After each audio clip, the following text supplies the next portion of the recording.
Question number 18 को solve करते हैं हम यहाँ पे। तो क्वेश्चन नंबर 18 के अंदर हमें यहाँ पे दिया हुआ है कि हमें लाप्लास रूपांतर ज्ञात करना है यहाँ पे। तो लाप्लास रूपांतर ज्ञात करना है फंक्शन ऑफ टी का। तो ये फंक्शन ऑफ टी हमें कुछ इस तरह से दिया हुआ है यहाँ पे। तो हम इसको चेंज करके लिखेंगे, तो चेंज करके इसको इस तरह से लिख सकते हैं। तो ये कैसे लिखा है इसका मैं एक ट्रिक बता देता हूँ डायरेक्ट, और वीडियो का आंसर आने के बाद हम क्या करेंगे, इस क्वेश्चन का आंसर आने के बाद मैं इसका कंसेप्ट भी बताऊंगा कि ये कैसे बनाया हमने। तो सबसे पहले तो मैं इसकी ट्रिक बता देता हूँ। ट्रिक क्या है कि सबसे पहले यहाँ पे क्या दिया हुआ कॉस टी, और यहाँ पे इसके साथ में ये हमेशा ध्यान रखना लो लिमिट, इसकी जो रेंज है यहाँ पे 0 से पाई। तो यहाँ पे सबसे पहले लो लिमिट को लिखेंगे, उसके बाद में हाई लिमिट को लिखेंगे। यहाँ पे देखो पाई सबसे छोटा है इस लाइन में और सबसे बड़ा है 2 पाई। इसके अंदर आप देख सकते हो सबसे छोटा क्या है 2 पाई और बड़ा कितना जा रहा है यहाँ पे अधिकतम इनफाइनाइट की तरफ जा रहा है, क्योंकि अधिकतम तो यहाँ पे वैल्यू नहीं दी गई, इसका मतलब हम इनफाइनाइट समझते हैं। तो इसकी तो कोई जरूरत नहीं, आगे नहीं दिया हुआ, तो जो दिया हुआ वो इसी ऑर्डर में होना चाहिए हमेशा, तभी ये ट्रिक लगेगी। तो ट्रिक यहाँ पे क्या कहती है कि यहाँ पे कॉस टी लिखा हुआ है, तो यहाँ पे हम क्या करेंगे कॉस टी लिखेंगे 2 बार, यहाँ से लेकर यहाँ तक आप देख सकते हो। यहाँ पे भी हमने कॉस टी लिख दिया और यहाँ पे भी कॉस टी लिख दिया। एक के अंदर हम क्या लगाएंगे माइनस का चिन्ह लगाएंगे, और फिर हम क्या करेंगे इसको यूनिट स्टेप फंक्शन से गुणा करेंगे, यानी कि हेवी साइड फंक्शन से हम इसको गुणा करेंगे। यहाँ पे आप देख सकते हो इसको भी गुणा किया और इसको भी गुणा किया। गुणा करने के साथ में हम क्या करते हैं टी लेते हैं इसके साथ में। तो यहाँ पे सभी जगहों में हम टी लिखेंगे, सभी जगहों में आप देख सकते हो सब में हमने टी ले रखा। टी के साथ में क्या आएगा ये जरूरी है, तो माइनस लगाते हैं और क्या लिखते हैं पहले ये लिमिट लिखते हैं और दूसरे वाले के साथ में क्या लिखते हैं माइनस लगाते हैं और ये लिमिट लिखते हैं। तो इस तरह से हमारे पास ये पहला आया। इसी तरह से प्लस का चिन्ह लगाएंगे और दूसरी वाली लाइन को लिखेंगे। तो दूसरी वाली लाइन में आप देख सकते हो cos 2t है, तो यहाँ पे भी cos 2t लिख दिया, यहाँ पे भी cos 2t लिख दिया और बीच में माइनस का लगा दिया। यहाँ पे यूनिट स्टेप फंक्शन में हम क्या करेंगे माइनस का पाई करेंगे, क्योंकि यहाँ पे लो लिमिट क्या है माइनस का पाई, हाई लिमिट यहाँ पे क्या है 2 पाई। तो यहाँ पे देखो यहाँ पे माइनस का 2 पाई किया है दूसरे वाले में। फिर यहाँ पे आप देख सकते हो तीसरी वाली लाइन में हमें केवल एक ही लिमिट है, तो हमने केवल एक ही लिमिट यहाँ पे लिखी है। कैसे, यहाँ पे आप देख सकते हो cos 2t, तो यहाँ पे cos 2t लिख दिया हमने, और इसके अंदर केवल एक तरफ का फंक्शन दिया हुआ तो हमने एक तरफ का वैल्यू यहाँ पे लिख दिया। कैसे लिखा, यहाँ पे देखो t के अंदर माइनस करना क्या करना 2 पाई, तो यहाँ पे 2 पाई माइनस कर दिया। इसके आगे वाला यहाँ पे नहीं दिया हुआ इसलिए हमने यहाँ पे छोड़ दिया यहाँ पे। तो इस तरह से हमने यहाँ पे फंक्शन ऑफ टी को लिख दिया।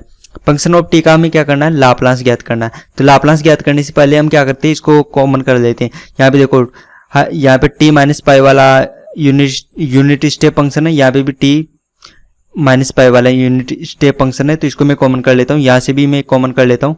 यहाँ पे आप देख सकते हो 2 पाई वाला, यहाँ पे भी 2 पाई वाला है, तो दोनों को हम कॉमन करते हैं। कॉमन करके इसको इस तरह से लिख सकते हैं। यहाँ पे आप देख सकते हो ये इसको और इसको मैंने कॉमन करके यहाँ पे लिख दिया, और इसको मैंने कॉमन करके यहाँ पे लिख दिया। कॉमन करने के बाद हमें इस तरह से ये इक्वेशन मिल चुकी है। अब हमें इसका क्या करना है लाप्लास रूपांतर ज्ञात करना है। तो दोनों तरफ में लाप्लास ले लूंगा। इस साइड लाप्लास लेंगे तो फंक्शन ऑफ टी का आएगा, और इस साइड लेंगे तो ये 3 फलन जो हो चुके हैं तीनों का आएगा। यहाँ पे आप देख सकते हो इसका भी आएगा, इसका भी आएगा, क्योंकि यहाँ से लेकर यहाँ तक एक फंक्शन बन चुका है और यहाँ से लेकर यहाँ तक एक फंक्शन बन चुका है। तो सबका अलग अलग आएगा। अलग अलग क्यों आएगा, क्योंकि बीच में प्लस का चिन्ह आ रहा है, और प्लस या माइनस जब भी आता है हम अलग अलग कर सकते हैं। तो हमने सबका अलग अलग लाप्लास रूपांतर यहाँ पे कर लिया। अब इसके लिए तो हम क्या करेंगे, यहाँ पे ये इक्वेशन आ चुकी है, इसका लाप्लास रूपांतर हमें ज्ञात करना है। तो हम क्या करेंगे डायरेक्ट सूत्र यूज में लेंगे। सूत्र क्या कहता है वो हम देखते हैं। तो यह क्या जानता है सूत्र क्या होता है, यहाँ पे इस तरह से होता है कि फंक्शन ऑफ टी होना चाहिए एक, टी के बजाय एक्स भी आ सकता है आपकी बुक में, उससे कोई फर्क नहीं पड़ता है, क्योंकि कभी टी लिख देते हैं कभी एक्स लिख देते हैं। और तो यहाँ पे इस तरह से फंक्शन है, इसके साथ में इस तरह से हेवी साइड फंक्शन गुणा में होगा, और यहाँ पे हमेशा एक टी होना चाहिए और टी के साथ में एक कांस्टेंट होना चाहिए इस तरह से। तो हम इसका आंसर लिखते हैं इस तरह से e की पावर माइनस का एस। ये एस तो यहाँ पे क्या है कांस्टेंट है, हो सकता है आपकी बुक में पी हो, उससे कोई फर्क नहीं पड़ता है, एस भी आ सकता है पी भी आ सकता है। तो यहाँ पे एस लिखा है हमने, और इसको किससे गुणा करना है, यहाँ पे जो भी आएगा हेवी साइड फंक्शन के अंदर जो भी आएगा, यानी कि यूनिट स्टेप फंक्शन में जो भी आता है उसको हम यहाँ पे लिख देते हैं।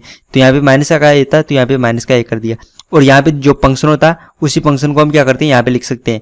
देखो यहाँ पे स्मॉल ऐप था, यहाँ पे भी स्मॉल ऐप लिख दिया हमने ऐसे कैसे, लेकिन टी को हम चेंज कर देंगे। टी के स्थान पे क्या लिखेंगे टी प्लस ए, यानी कि जो भी यहाँ पे लिखा होगा उसको हम प्लस करके यहाँ पे लिख देते हैं। तो ये फॉर्मूला लगाएंगे हम यहाँ पे भी लगाएंगे, यहाँ पे भी लगाएंगे, और यहाँ पे क्योंकि सभी के अंदर क्या आ रहा है यूनिट स्टेप फंक्शन आ रहा है, यहाँ पे आप देख सकते हो सभी के अंदर है।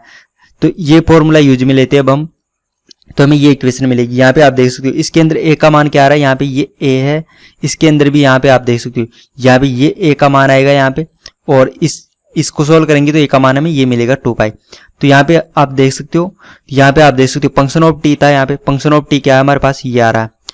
क्योंकि आप इसको कंपेयर करोगे, फॉर्मूले के सूत्र और फॉर्मूलो दोनों को कंपेयर करोगे, यहाँ पे ये जो हमारा सूत्र है और ये हमारा क्वेश्चन है, इन दोनों को आप कंपेयर करना। तो यहाँ पे फंक्शन ऑफ टी हमारे पास क्या दिया, कॉस टी। तो यहाँ पे आप देख सकते हो ई की पावर, यहाँ पे क्या आ रहा है हमारे पास 0, तो यहाँ पे 0 आ गया, तो 0 की वजह से एस भी 0 हो गया यहाँ पे, तो ई की पावर 0 हो गया, ये फॉर्मूला यूज में ले रहे हैं हम, है ना।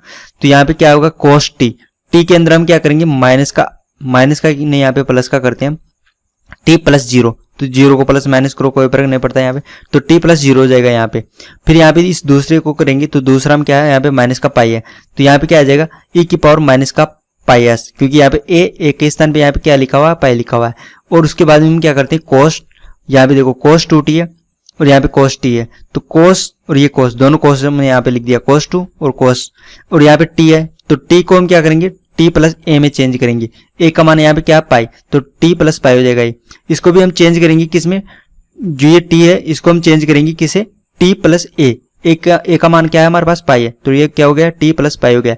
ये 2 यहाँ पे देखो, ये 2 था यहाँ पे टी के आगे, तो यहाँ पे आगे ये 2 ऐसे कैसे आ चुका है, और टी का केवल टी को चेंज करा हमने, केवल जो टी है टी को हमने क्या कर दिया, टी प्लस ए में चेंज कर दिया, यहाँ पे आप देख सकते हो जी। इसी तरह से ये जो लास्ट वाला है, लास्ट वाले में cos 3t है, तो ये cos 3t तो ऐसे क्या, 3 तो ऐसे कैसे आ गया, टी के स्थान में हमने क्या कर दिया, टी प्लस ए, और ए का मान यहाँ पे क्या आ रहा है, 2 पाई, तो यहाँ पे 2 पाई हो गया। इसी तरह से cos 2t, यहाँ पे देखो cos 2t, तो cos 2 तो ऐसे कैसे आ गया, और टी के स्थान पे जो यहाँ पे टी लिखा हुआ उसको हमने क्या कर दिया, टी प्लस ए का मान हमारे पास क्या है, यहाँ पे देख सकते हो 2 पाई आ रहा है, तो ए का मान 2 पाई कर दिया। और इसके आगे देखो यहाँ पे गुणा में क्या आ रहा है, ई की पावर माइनस का 2 पाई ए, क्योंकि यहाँ पे क्या आता है, माइनस का ए का मान हमने क्या लिख दिया, 2 पाई।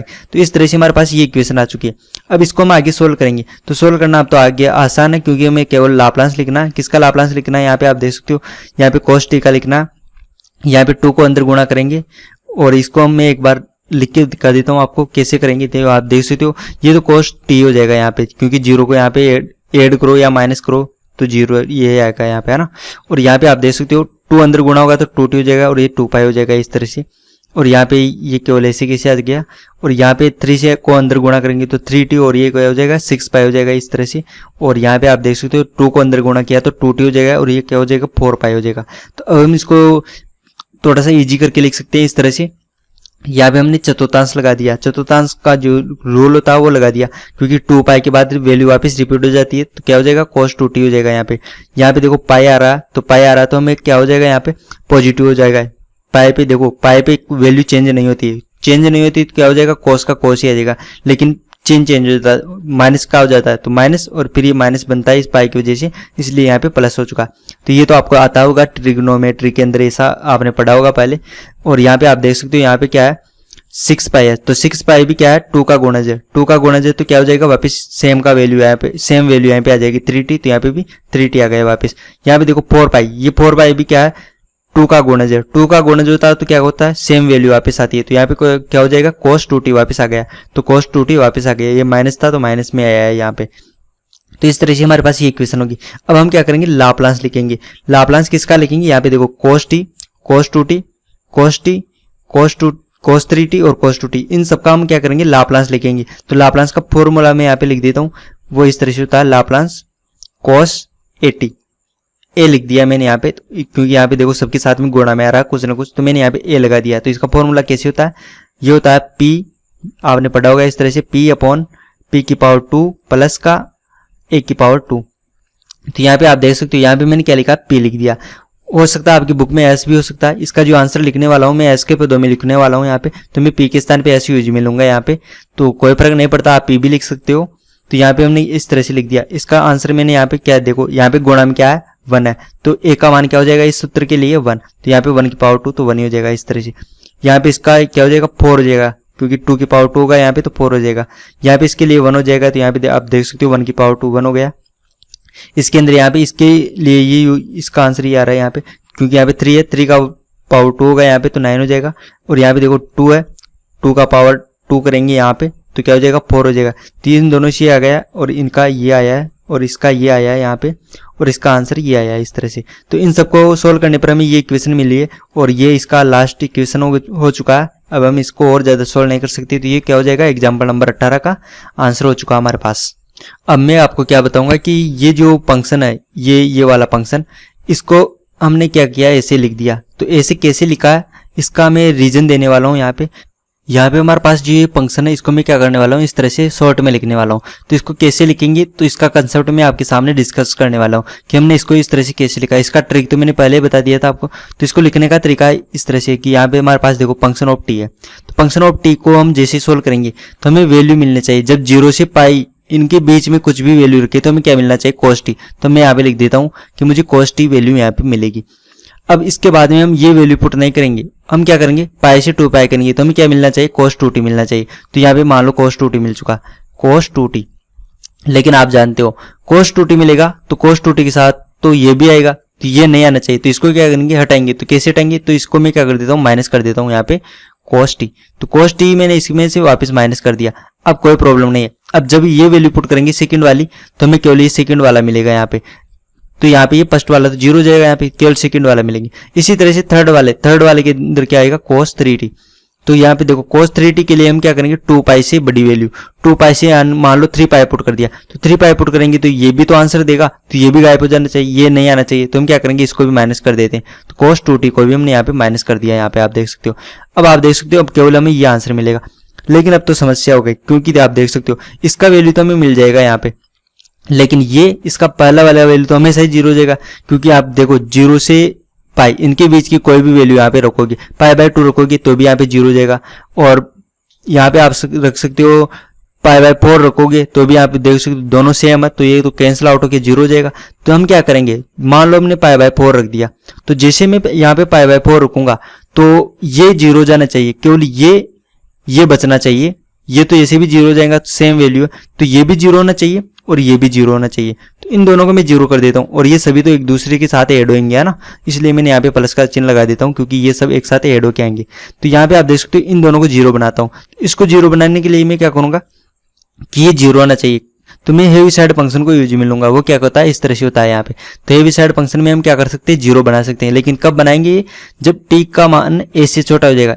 कहां से छोटा हो जाएगा, पाई से छोटा हो जाएगा। तो मैं यहाँ पे हेविसाइड फंक्शन लिख देता हूँ यहाँ पे कि t का मान यहाँ से पाई से छोटा हो जाए।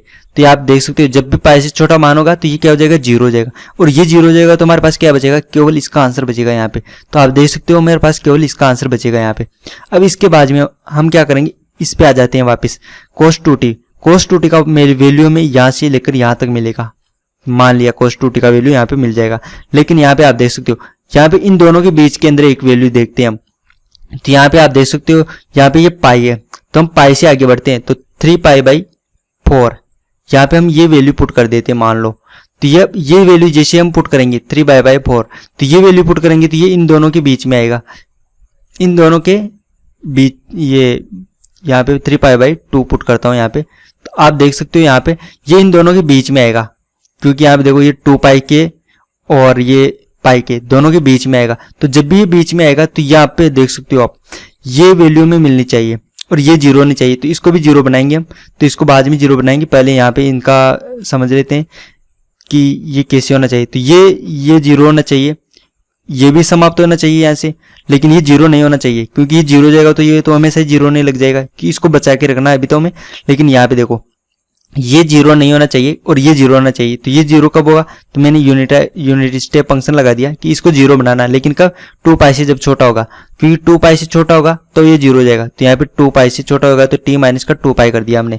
ये कंसेप्ट लगा दिया हमने कि ये 0 हो जाएगा इस कंडीशन में। तो ये यहाँ पे तो 0 हो जाएगा। लेकिन यहाँ पे आप देखो ये वैल्यू जैसे मैं पुट करूंगा तो ये वैल्यू यहाँ पे देखो पाई से बड़ी हो जाएगी। पाई से बड़ी हो जाएगी तो इसका मान क्या आ जाएगा, 1 आ जाएगा। तो 1 आ जाएगा तो ये क्या होगा, ये इससे इसको कैंसिल कर सकता है इस कंडीशन में। तो अभी तक तो ये इसको इससे कैंसिल कर देगा। लेकिन जैसे पाई की वैल्यू, यदि वैल्यू में माइनस में पुट आगे बताऊंगा, अभी आगे चलते हैं हम थोड़ा सा। और यहाँ पे यदि हम ये इसको सोल्व करें तो यहाँ पे आप देखो ये तो हमेशा वैल्यू देगा आपको। लेकिन यहाँ पे आप देख सकते हो कि कुछ वैल्यू हम ऐसी पुट करें कि जैसे यहाँ पे ये जो फंक्शन है, जब यहाँ पे इसकी भी वैल्यू में मिले और इसकी भी वैल्यू में मिले। यहाँ पे मान लो कि यहाँ पे 3/2 है, हमने यहाँ पे पुट कर दिया, तो 3/2 पुट करेंगे, तो 3/2 पुट करेंगे तो यहाँ पे आप देख सकते हो इसकी वैल्यू में मिल जाएगी 1, इसकी भी वैल्यू में मिल जाएगी 1। तो यहाँ पे मैं क्या करूंगा, यूनिट स्टेप फंक्शन से गुणा कर दूंगा। यहाँ पे कैसे गुणा करूंगा, क्योंकि ये दोनों हमेशा कैंसिल होना चाहिए, केवल यहाँ पे ये वैल्यू के अंदर हमें वैल्यू मिलनी चाहिए। ये केवल कब तक रहना चाहिए, जब तक हमारे पास केवल ये बने, यानी कि टी का मान यहाँ पे देखो 1 कब तक बनेगा, जब टी से बड़ा होगा, यानी कि इस फंक्शन से बड़ा होगा, तब तक ये वैल्यू में मिलेगी, ए से बड़ा होगा।